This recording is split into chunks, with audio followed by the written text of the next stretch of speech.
Testing 1 2, testing 1 2. Testing 1 2, testing 1 2. Testing 1 2, testing 1 2, testing 1 2.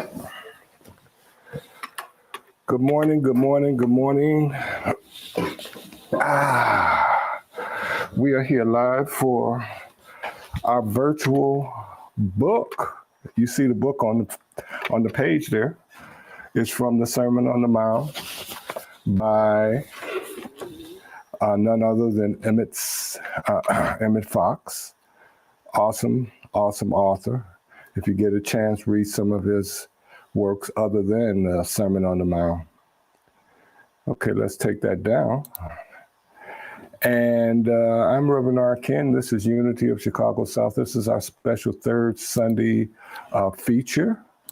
And that's the third Sunday feature is the Virtual Book Club. I want to make sure that we're on all our stations, checking to see if our website is up, if our Facebook page is up, if our YouTube page is up. Hopefully our Twitch page is up. And our LinkedIn page, and look, soon we'll be even working on the Instagram page. But right now we're just double checking to make sure that we have our Unity of Chicago South live channel turning on. It's turning on. We expect it to be up in a few minutes. But in the meantime, while we're waiting for that for that channel to come up, and it's on, okay. We'll take a look over there to make sure everything is good. I want to remind you that each third Sunday of the month that we have a review of a book, review of some spiritual material, review. And this particular third Sunday here in December, it's a review of the Beatitudes found in the book that was on the screen, the Sermon on the Mount by Emmett Fox. And the fact of the matter is that it is going to be done in two parts. It's going to be done in two parts. It's a review of the part one is today, and then we have what we call our Talking the Fifth, which is on the fifth Sundays of the month. I think there are 4 fifth Sundays during the course of the year. And again, we look at the idea of discussing some spiritual concept or thoughts, maybe scripture, maybe outside of scripture. And for this particular book and for this particular time, we're talking about that will be part 2. So part 1 of the Beatitudes is today. Part 2 of the Beatitudes will be on the 5th Sunday, which happens to be New Year's Eve. Before I get started with everything, and when we do the book club, we kind of have to go with our notes or either the book, so we can cover the various questions that may have come in during the time of the promoting of it. And we take those questions and we write them down and we try to kind of address them. We also want to let you know that if you want to participate in the live chat, that it has to be done on either Facebook or YouTube. Again, the system that we use will grab those chats and comments and bring them to where we are broadcasting from. We're not on Facebook. We're sending it out to Facebook. We're not on YouTube. We're sending it out to YouTube. So if you're on either one of those platforms and you decide to ask the question or make a comment, we'll be able to pull it in. If you're on any other platform, enjoy watching.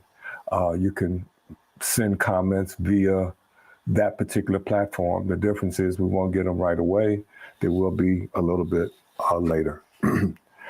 Now, you might ask why the Beatitudes and why have we spent a lot of energy on Emmett Fox in 2023. I think this is our second or third review of the material, at least three.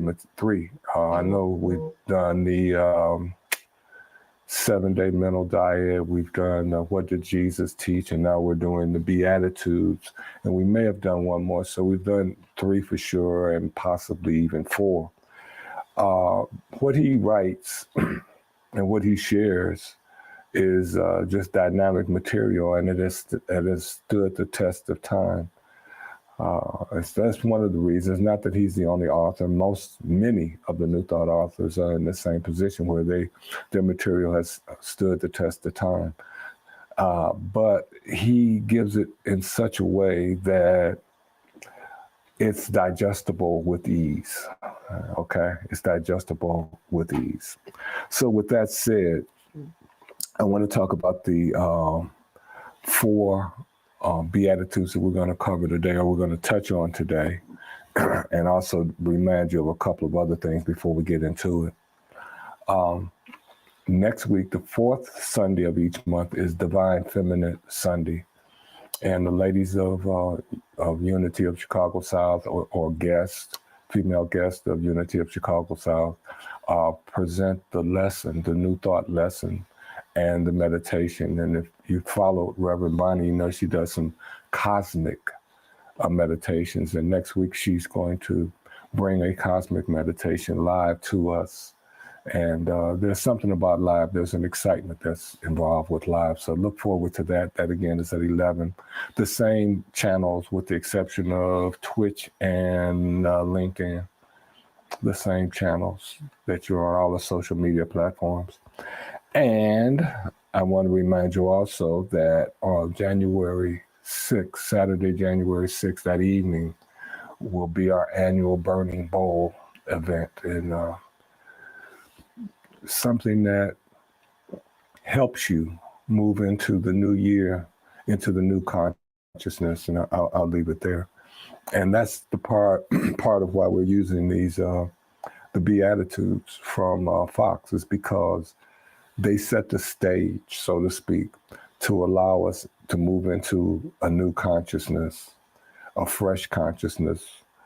Yeah, his writings allow us to do that. So with all of that in place, the hope is that we make, as we want our lives to be better day by day, we want our lives to also be better year by year.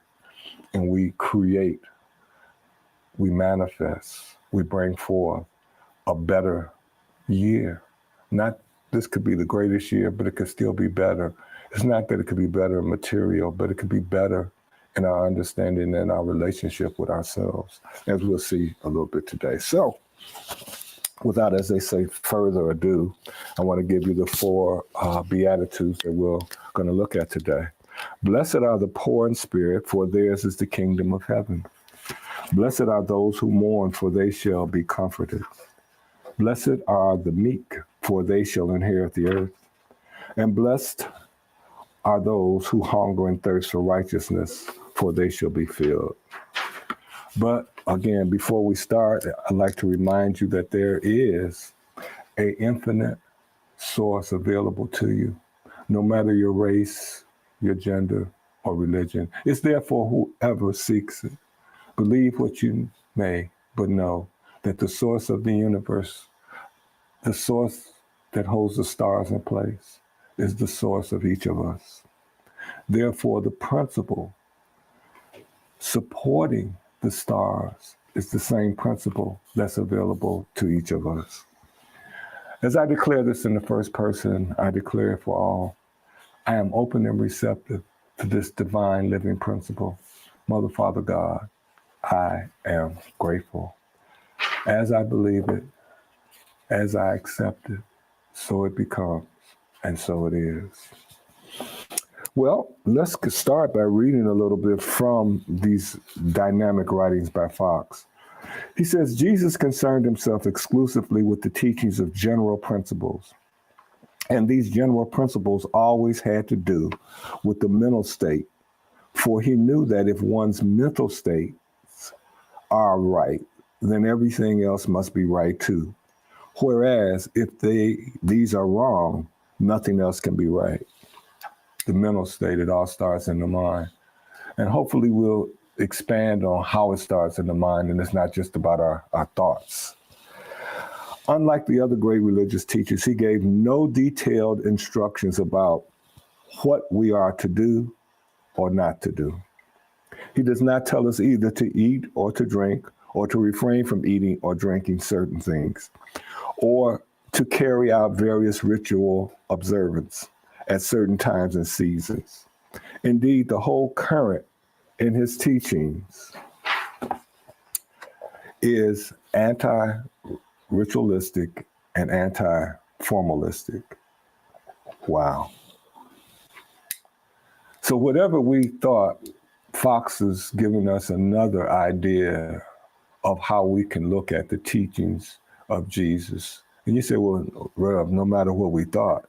I'm saying to you, no matter what we have been taught, led to believe, accepted to believe over a period of time, if we choose to move beyond that belief, Fox is giving us the material, is giving us the foundation that will allow us to do such a thing. Let's go on. The policy of Jesus contrasts with this in that his object is rather to wean the heart from relying upon outer things at all, either for pleasurable gratification or for spiritual salvation, and then to inclinate a new attitude of mind altogether. And this policy, he goes on to tell us, is what sets forth the Beatitudes. Now, we had a couple of questions that came in, and I say it came in. This is, as I talked about this Sunday's presentation and talked with different people, they had some questions, and I kind of formulated them in a way that I thought sharing them with you would be helpful to you. So, what is the metaphysical interpretation of the Beatitudes in Christianity? So they're saying, well, how important are these Beatitudes to Christianity? And when you talk about metaphysics, Reverend Arcan, what are you talking about? What are you speaking of? It's a good question, right? So my research came up with this, that the metaphysical interpretation of the Beatitudes delves into the deeper spiritual and symbolic meaning behind the blessings pronounced by Jesus in the Sermon on the Mountain. Deeper. And I was with some friends talking to them, and they mentioned to me one of my colleagues, and a friend of theirs, Reverend Liz Tompkins.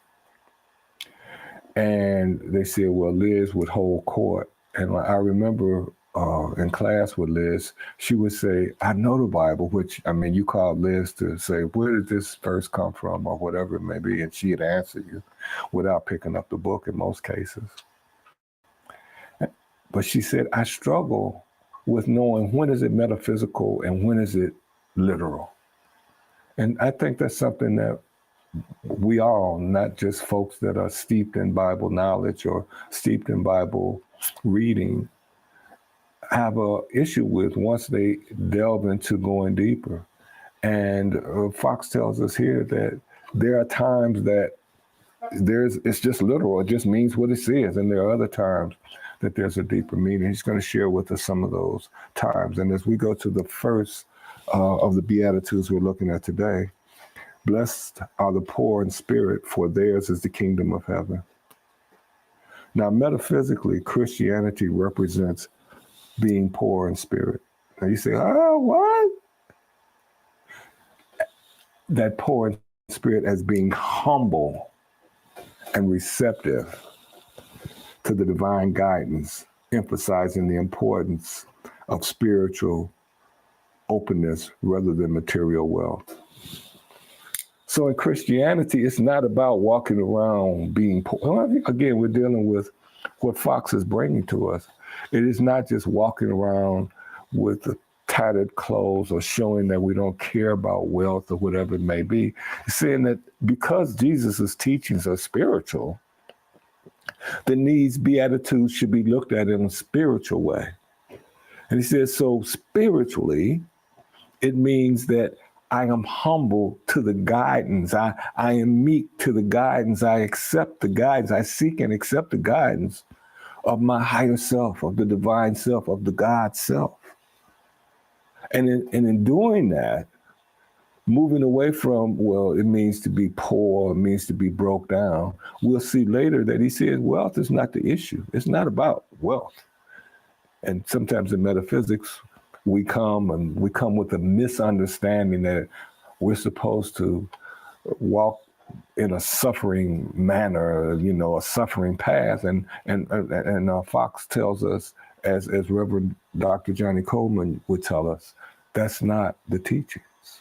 That's not the teachings. Prosperity is the teachings, but sometimes we get so hung up thinking that prosperity is all there is, or we think that prosperity means material wealth. We miss the message. But again, we're dealing with the first of the Beatitudes. Blessed are the poor in spirit. And here's where he starts, if you've read the material. And I do want to remind you that even if you have not downloaded the material and studied it for this session of our virtual book club, you can still download the material and have it as a source for your personal growth, your personal spiritual development. So I would encourage you to download it. It's free. And another reason I encourage you to download it is because it's hard to find without paying for it. So take that into consideration. But here's where he first says that the Bible is written in a particular idiom of its own, and that terms and expressions and sometimes actual words are used in the Bible in a sense that is distinctly different from that of everyday usage. And then he reminds us, and again, sharing this with some individuals, he reminds us that even though he has stated this, we also have to remember that the interpretation of the Bible, which it's an interpreted book, it wasn't written in English, but the interpretation and many interpretations, that as the original material was reinterpreted, the words that were in the vocabulary at that time may have been different, and I'm talking about the time of interpretation, may have been different than the words that were used in previous interpretations. So it's an ever-changing understanding of the words as we move it forward and work to put it into everyday living today, so to speak. And he says that the Bible is really a textbook of metaphysics, a manual for the growth of the soul, and it looks at all questions from this viewpoint. Now, I know some of you are probably saying, what? You're telling me that the Bible is metaphysical? It's all metaphysical? That's what it means? I don't buy that. That's not what I was taught. That's not what I learned. That's not it at all. Well, let me say this to you. Sometimes we have to grow in our understanding. We have to grow in our learning. We have to grow. It's a situation where whatever and whoever gave us that information probably did it to the best of their ability. But their ability is not written in stone. In other words, they are not at the pinnacle of ability. Someone comes along and they understand the material a little bit better. They see it a little bit different, and they can help enlighten us and take us a little bit further. This is not my first reading. I was sharing with some folks of them at Fox, but I saw material here that I don't remember seeing in the past. Let's move on so we can cover some of this good stuff. Here we go. Okay, here we go with our example of prosperity.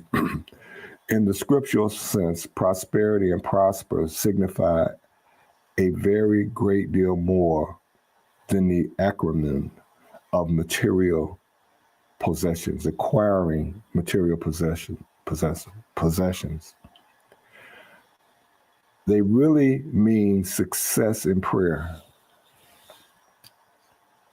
They really mean success in prayer. So our richness is success in prayer. Think about that. Success in prayer. From the point of view of soul success in prayer is the only kind of prosperity worth having. And if our prayers are successful, we shall naturally have all the material things we want. So if I've been praying for the money, the rent, maybe I'm praying amiss according to what Fox is teaching us. Maybe I want to pray for a better connection with my own higher self, with my own divine self, with God. And this is really, really important for folks that may have an idea that, prosperity is bad. He says here, a certain quantity of material goods is essential on this plane, of course, but material wealth is really the least important thing in life. And this, the Bible implies by giving the word prosperity its true meaning. To be poor in spirit means to have emptied yourself of all desire to exercise personal self-will, and what is just as important, to have renounced all preconceived opinions in the wholehearted search for God. I don't know you, God. I have no idea. I've been told and taught many things, but now I want you, the internal teacher, to come forth in my life and show me. Make yourself real to me right now. Now, I know that's different than what? Man, I don't have the rent. Sister, I can't pay my car note. Fox is telling us those things are very important, but maybe the path we've been taking to those things, that path may be misguided or misdirected. Maybe we took the wrong fork in the road when we got to the challenge and we went, let's take care of the material instead of let's allow Spirit to guide us to the solution I'm just saying, these are just ideas to help one grow. I'm not trying to tell you that you have to go in this particular direction at all, but I am saying to you, if we look at the stuff that Fox is telling us, we might find some nuggets. We might find some nuggets of spiritual platinum. How about that? Blessed are they that mourn, for they shall be comforted.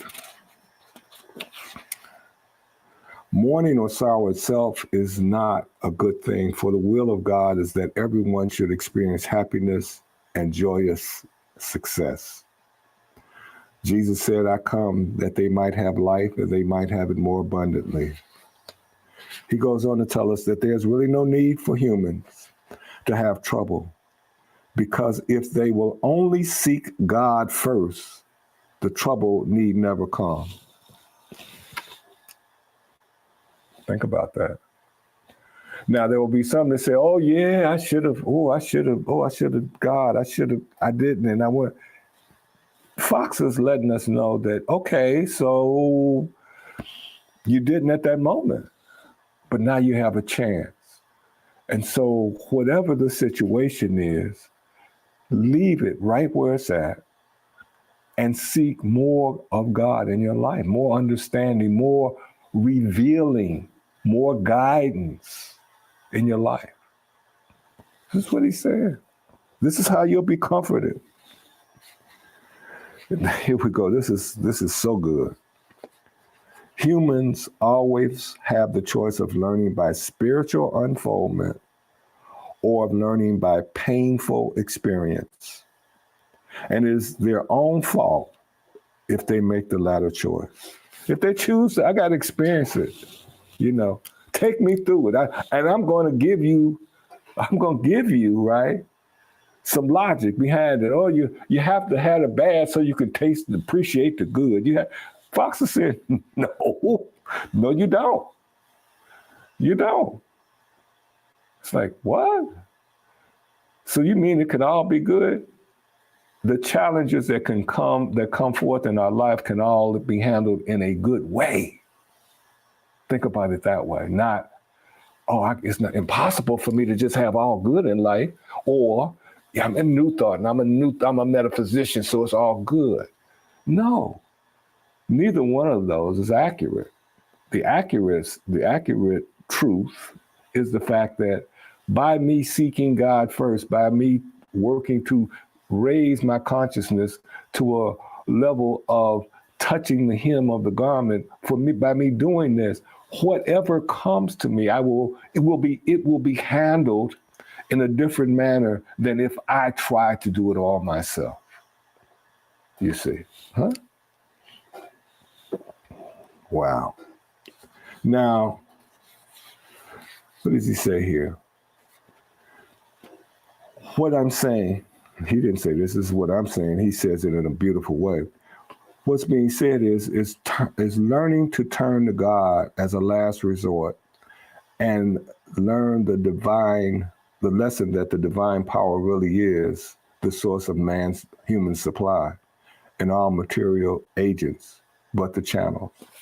Well, what is it saying there? Learning to start turning to God before it's the last resort.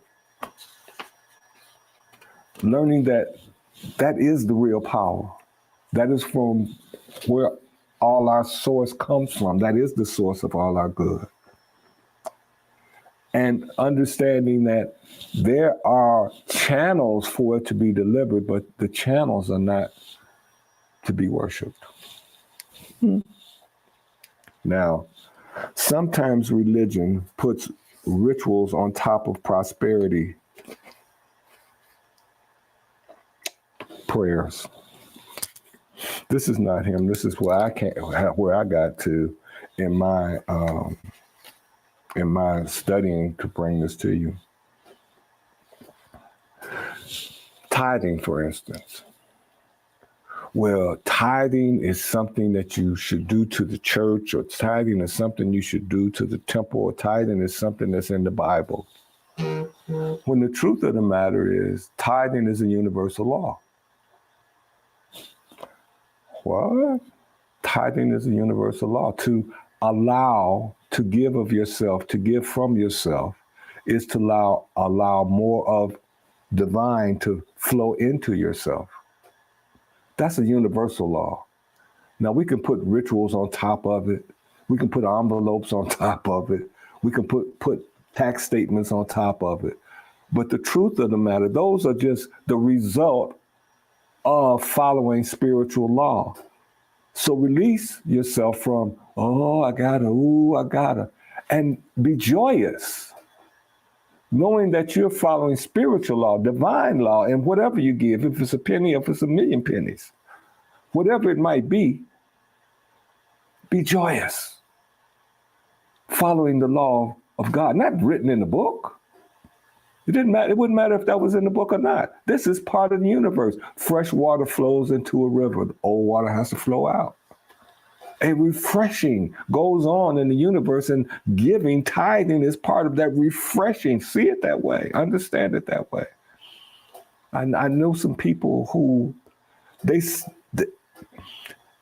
was the attitude, even though they didn't know they had the attitude. And I saw how they prospered. They didn't suffer. And they had menial jobs, and they didn't suffer because they were practicing the spiritual law, even though there was a man law laid on top of it, but the depth of them was in the spiritual law. And here's a note again. We need to have more spiritual understanding with less dependence on rituals. Wow. Mm. Here's a note, still dealing with that. Work the good in gratitude while we have it. It's a note from me to you, from me to me, and I share it with you, really. If it's your finance and you're doing well, grateful, gratitude. And gratitude doesn't mean, oh, thank you, God. And I'm not being funny. I'm not trying to play on anybody. I'm saying that's not the gratitude. The gratitude is within you because, as Fox told us, this is within. This is a metaphysical understanding. This is a deeper meaning. So the deeper gratitude is, I know that you are the source of my life and all the good in it. And I am grateful to be in alignment with you on a consciousness level to allow the good to flow into my life. And as I allow it to flow in, I am so trusting of you, I allow it to continue its flow through me. Huh? See the difference? I hope you do. Health, the same thing. I know that I'm in pain right now. I know whatever's going on, but I know that whatever I need is you have it.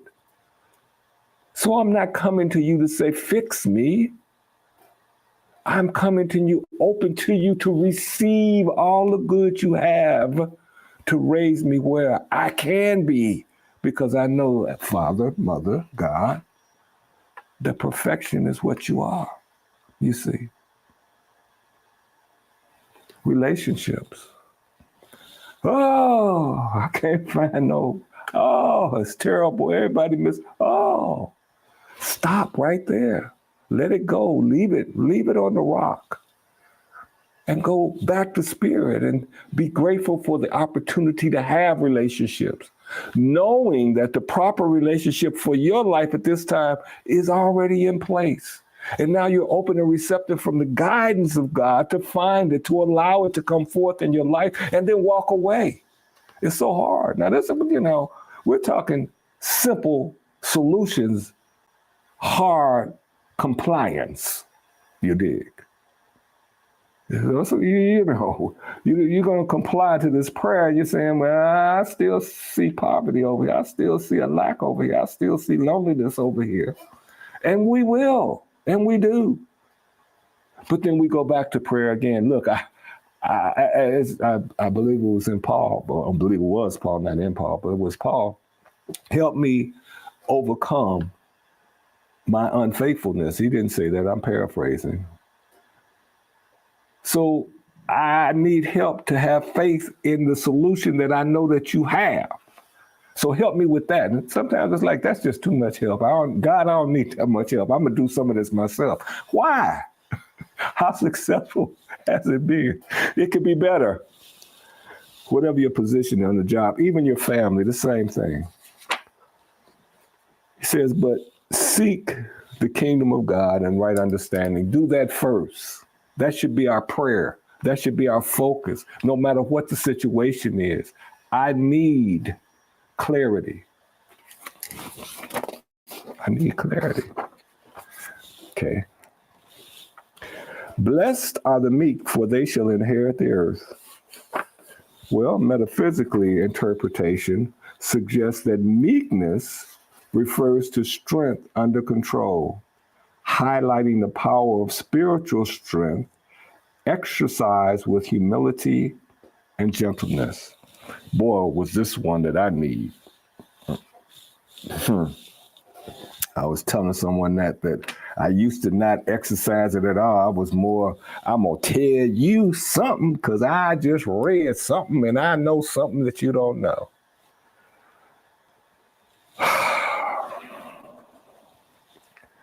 Here we have the trouble and sorrow that humanity suffers are really due to the very fact that our mode of life is so opposed to the truth. That the thing that Jesus taught and the things that Jesus said seem to us at first sight to be foolish and wild.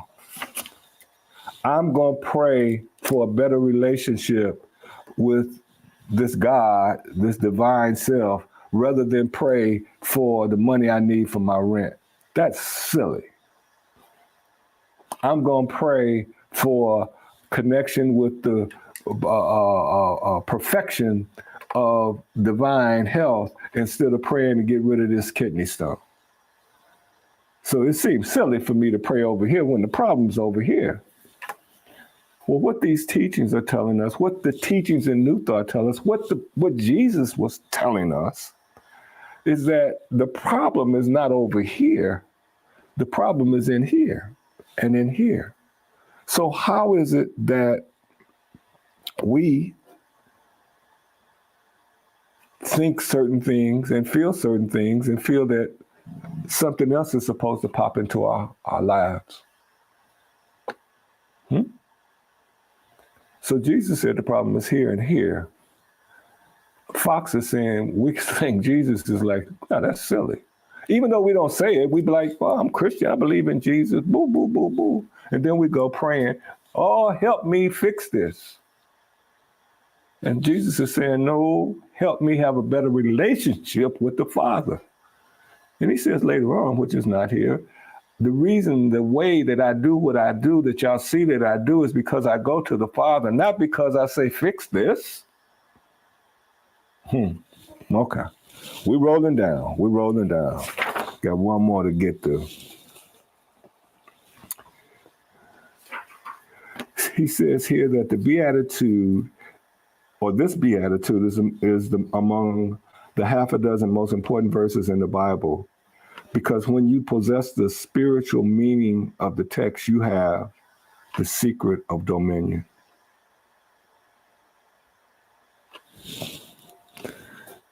Very important part, he says here. We notice that there are two polar words in the text, the meek and earth. Meek shall inherit the earth.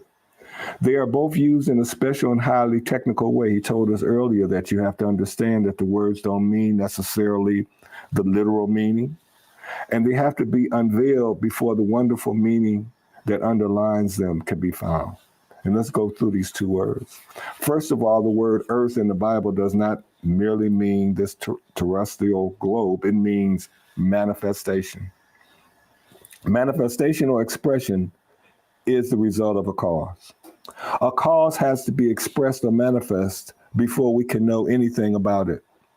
And contrawise, every expression or manifestation has to have a cause.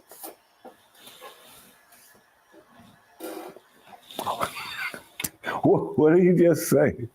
I said some really terrible stuff. And when I say some terrible stuff, because the rest of this is what we just talked about. The cause is in here and here. What manifests comes from here and here, even if we're not aware of it. I didn't know I was thinking dumb stuff. Okay. The law says once the feeling and the mental, the mind, the thought come together and are accepted by our divine self, our Christ consciousness, our connection with God. Once that happens, then it begins to outplay and manifest in our lives. Now you say once it's accepted, because that's very important. There's something called grace, and our grace is that we don't have to take the dumb stuff that we think and feel and have it manifest in our lives unless we continue to hold on to it, repeat it, bring it back in, get past grace, and finally Christ consciousness, God says, the energy within us, our divine principle says, hey, I got it. You really want this dumb stuff in your life. It's coming.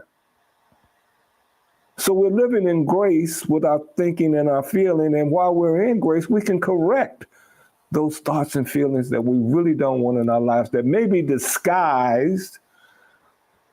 Dear Father, Mother God, let me see the truth in my thoughts and my feelings. But I'm thinking, I'm a bad person, so why am I broken? If you just help me, God, I'm going to be good to you forever. I'm just saying. He says here, in other words, your earth means the whole of you, the whole of your outer experience. And to inherit the earth means to have dominion over the outer experience. That is to say, to have power to bring your conditions of life into harmony with true success. Into harmony. He's saying right here that if we get into harmony with what the Creator has created, we will have a success that we maybe can't even envision. Wow. And finally, blessed are they which do hunger and thirst after righteousness, for they shall be filled. Metaphysical Christianity sees this as a call for an intense desire for spiritual growth, seeking alignment with divine principle and ethical living. I mean, I want to go into what Fox said, but I'm just that answer again. A call for an intense desire for spiritual growth. I want this Jesus' teachings. Above all else, I want to get right. I want to get good with my divine self. I don't want to please you, God. You're already pleased. I don't have to please you. You're the source of my life. You're the source of me. You're the source of humanity. Pleasing you is not what I need to do. I need to please the laws, the principles that you have laid out for life. I want to get right with the principles. I want to get right with you, so I will be right with the principles. I want to get right with the principles, so I'll be right with you. Wow. That's the alignment with divine principles. You see, ethical living. What does ethical living mean? I am not BSing when I lay this prayer out. I am not trying to trick myself. I am moving, no matter where I am right now, I am moving in the direction that I am speaking, you see. I am creating an ethical relationship with what I say and the actions I take to bring it forth. Now let's get into a little bit of what Fox said as we wind this down. He says, righteous means in the Bible not merely right conduct, but right thinking in all subjects in every department of life, all over. I'm good with the peoples at the church. I'm good with my friends, but I can't stand cousin Louis Boo.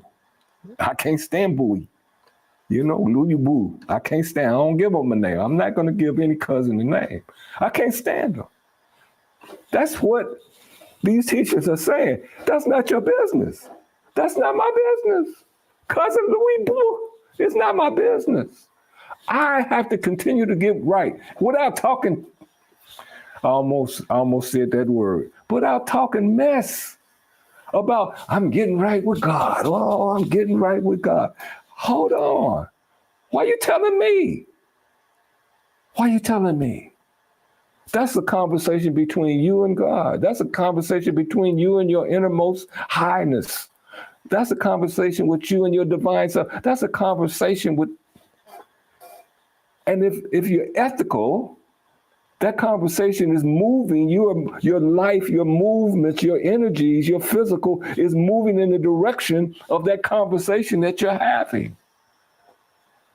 And you don't have to tell me because I will see the difference. The world will see the difference because you're moving and coming together in that direction. Huh? I'm saying. The great law of the universe, however, is this. That what you think in your mind, you will produce in your experience. As within, so without. Big one here. You cannot think one thing and produce another. I see, you're just a nice little rascal. I can't stand you. That's the thought. I just hope you do well. Can't do it. That's what we're being told. These are spiritual laws that we're talking about. These are spiritual laws. Now you can decide that you want to deal with them or not. what Fox is telling us is that what Jesus told us is that here's some spiritual laws that will help you change your life if you understand them and if you implement them in your life. Fox is saying, I'm going to help you implement them based on my research. This is what I think they say. Lastly, like begets like is another way of stating the great law, which means that as a human soweth in their unseen thoughts, so shall they reap in that which is seen. All things work together for good to those who love good. And to love good means to occupy oneself with good thoughts. Well, that's not what I heard. All come together those who love God.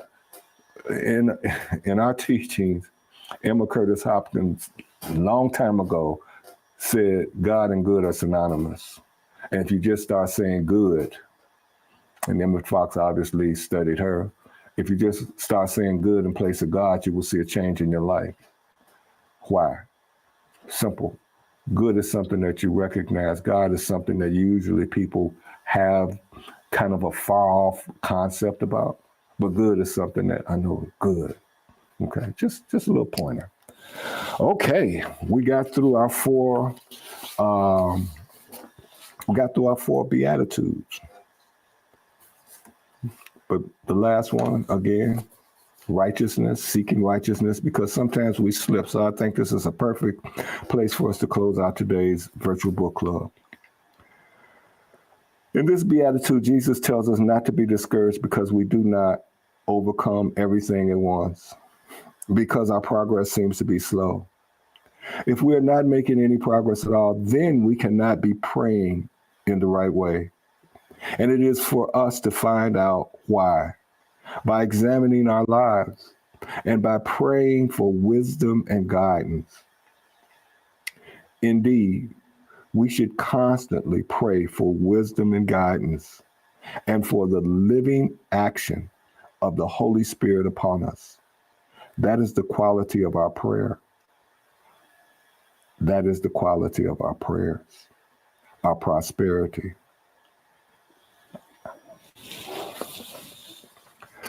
Wow, it was great. I love these virtual book clubs and the fifth, and I also love our talks on the first and second Sunday, the guided meditation, and our regular talk. And I think the Divine Feminine, which is coming up next week, is just off the chain. Just if you just allow it to take you to where they are working to take you, you'll find, I think, the same thing. Again, it's been up for quite some time. How to learn more about us, how to make what I like to call an e-dialogue, because it's a texting dialogue. We don't call you up and no one talks to you to try to convert you. We send you out some material over six lessons we send out to you over a period of time. And it's up to you how you want to go further with it. But again, if you're interested, I suggest that you connect to the number that you see and find out what will happen. Now, if I'm telling the truth, then you will not get a call from us. If I'm not telling the truth, you can go around and tell everybody that was a lie. They called me and they tried to get me and blah, blah, blah, blah. But don't say it until you know it, and you won't know it until you do it. This is Reverend R. Ken. Thank you so much for being with us at Unity of Chicago South on this wonderful part one of the Beatitudes for our virtual book club. We look forward to you coming back for Divine Feminine on the fourth Sunday of every month, and on the fifth Sunday, Talking the Fifth. And this month, we will have part two of Beatitudes on Talking the Fifth. Until next time, for the community of Unity of Chicago South, the #1 online New Thought spiritual community streaming live from Chicago, I say namaste and thank you so much for being with us today.